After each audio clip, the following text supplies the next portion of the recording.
Good morning, everyone. Actually, yes, we are going to look back a bit into the past and not into the future. And I'm not going to talk about myself because you would be bored for 2 minutes. Everybody would be sleeping. So I'm not going to speak about all the extraordinary things I'm supposed to have achieved. But I've been extremely lucky in my career because my career took me to places many people can only dream of, and also has given me the opportunity to meet extraordinary people. And if this thing would work, that would be even better. So here are some of the people I had the opportunity to meet. Not all of them, though. And frankly, what's so funny? No, it's okay. It gave me the opportunity to study how to run big organizations, or respectively, how not to run organizations.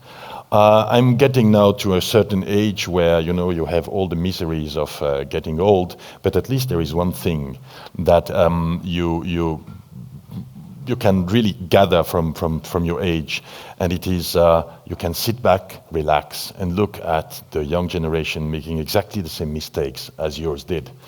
And though to look back is not always funny, and to be frank, I'm not going to tell you all the stories, but I was, when I was the age of most of you in this room, I was in Rwanda in 1994, in Bosnia in 1995, and in many other places where terrible things happened. And when I see things happening in Europe and everywhere, where you see the same old patterns of racism, fundamentalism, radicalism, in the very streets of the countries that fought so hard for freedom, I can't help but be overcome by a slight feeling of déjà vu, a nauseating feeling of déjà vu. But that's the reality of life. You can actually trust, Homo sapiens release 1.0 to do the same stupid mistakes all over again. And don't think you're better because you're going to make the same mistakes too, I'm afraid. So this is the reality of the world we're living in, and but of course the 21st century is going to be different. It will be the century of bright management. We are so much more cleverer than the people before us.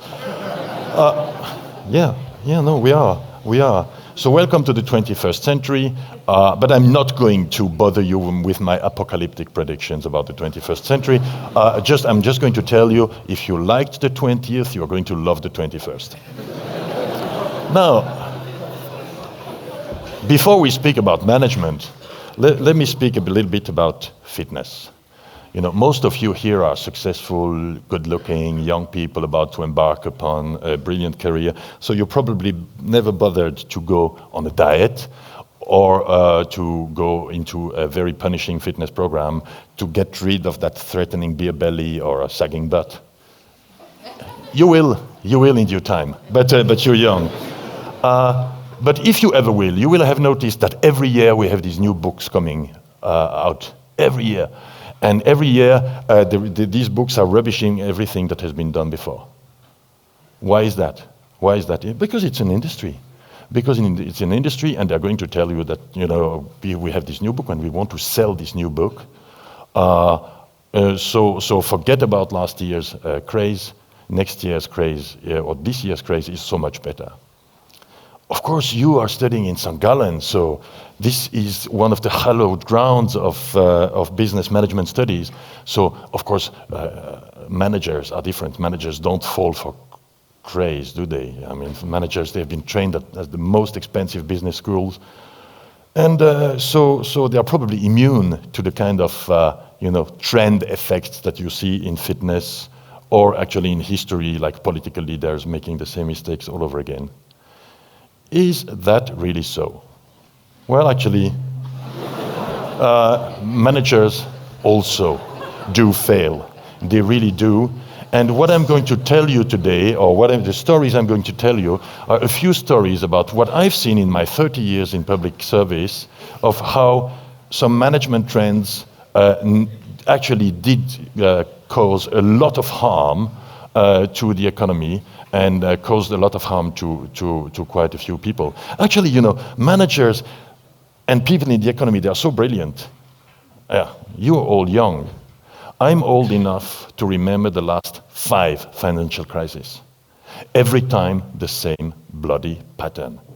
Every time there is a Ponzi scheme, somebody comes up with a brilliant mathematical formula to tell you that now we have been able to change the rules of finances, and returns are not linked to growth anymore. You know, we can give you 25% with this very special scheme, although the economy is growing by 3%. And every time, all these highly trained MBAs and university professors fall for it. And it would be funny if it didn't mean millions of people losing their jobs and whole countries going broke for no reasons. So I don't think we are much better than the politicians or the military leaders, actually.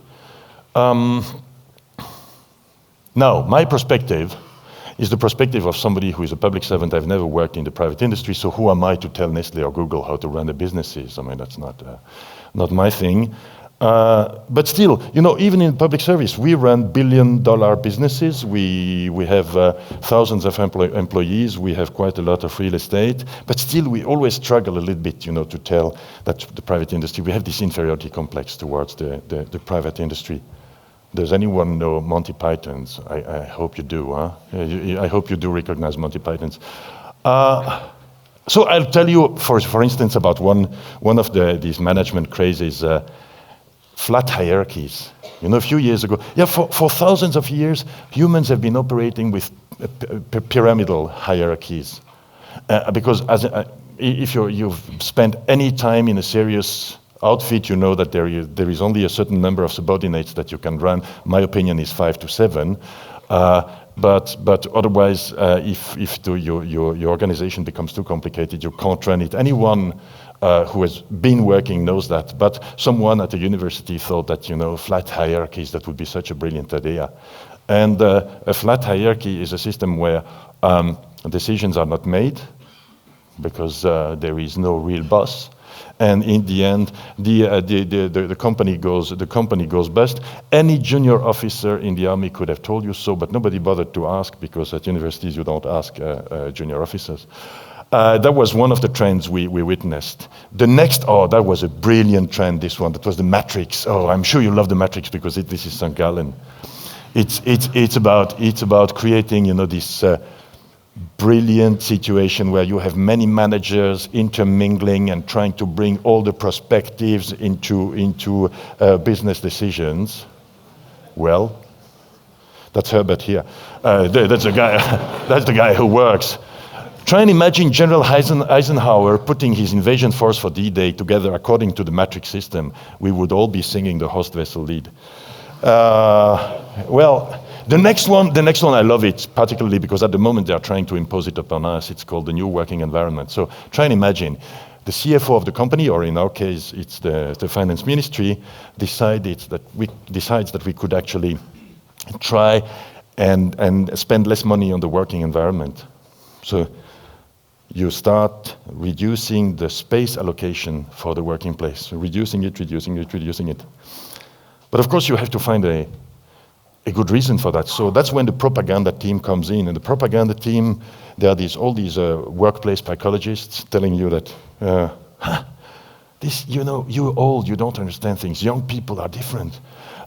They are used to interactive working, and you end up crowding people into offices in a way that if they were chicken, you would end up in jail because of the animal protection laws. But of course, it's the new work. And you know what's funny? You know, every time you're confronted with this kind of new trends, and you start, asking silly questions like, "You really think it's the right solution?" You are confronted with a propaganda team telling you you're just a dinosaur.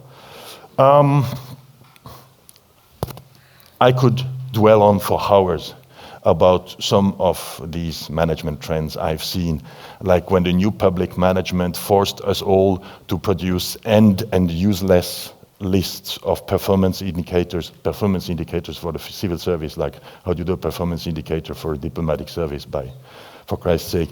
Or Or the full cost accounting. It's a very good idea, full cost accounting. So you end up creating a mad bureaucracy that's sending bills within the same organizations, with the same organization so you send bills to each other because you have to have full cost accounting.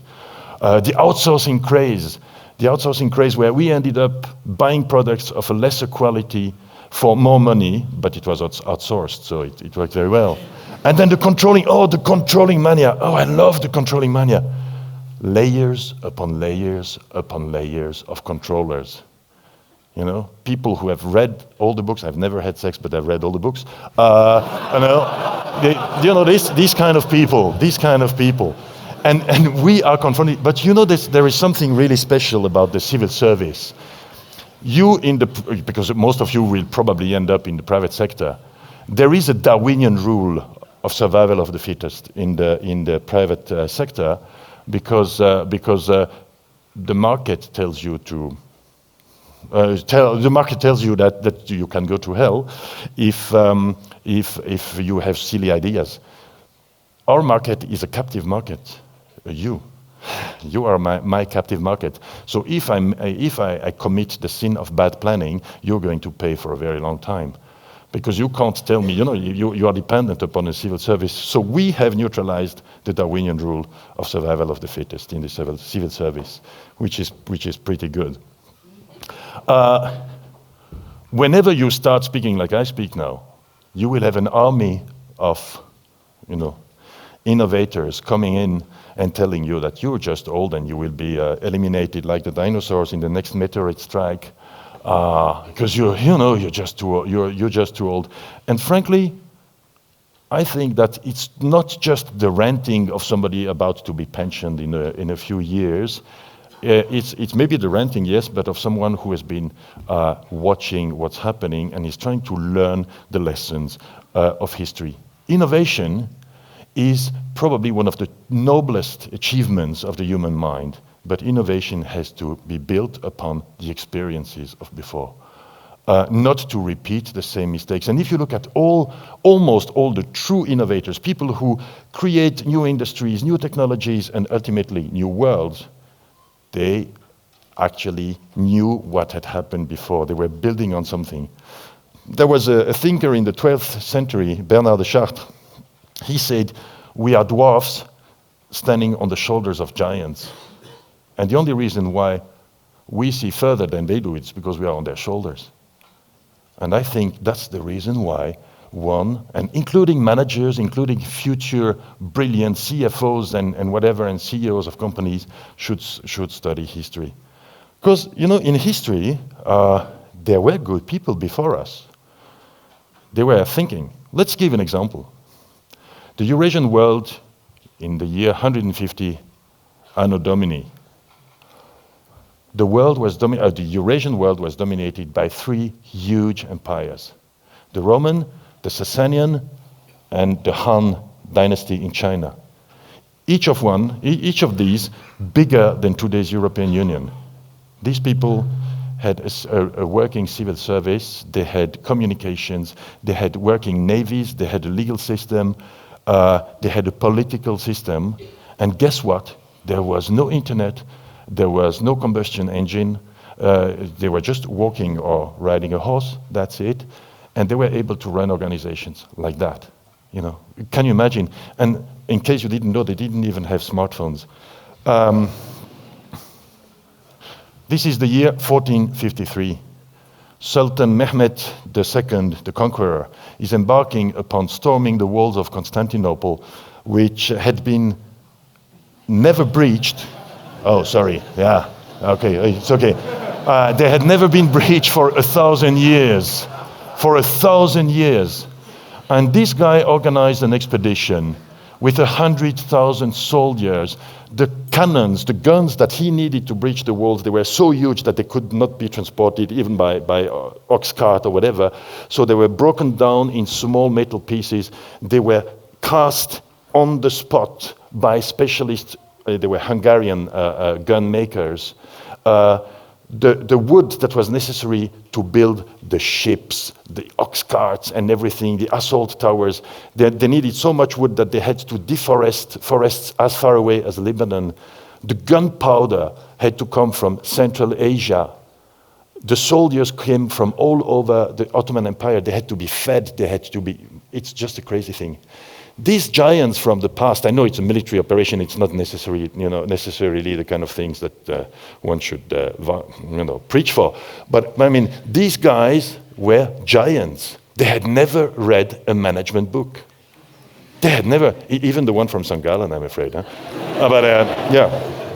Anyway, that was globalization in 1453 AD. Can you imagine? So,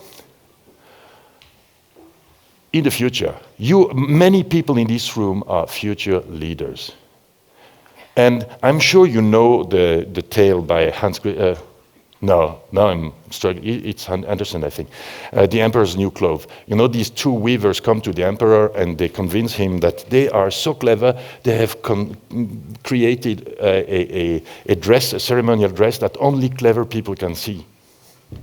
So of course, when the Emperor parades naked in the streets of his capital, everybody says, oh, it's a beautiful dress, because nobody wants to acknowledge that he or she is stupid. Until a child at the side of the road says, but the emperor is naked. You try and be the child at the side of the road, you know?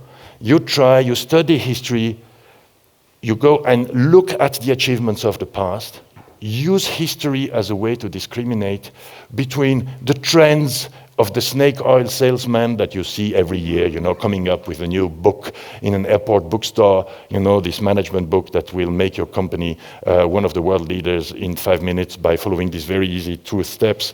You know, you have a responsibility not to fall for these. You have the responsibility to be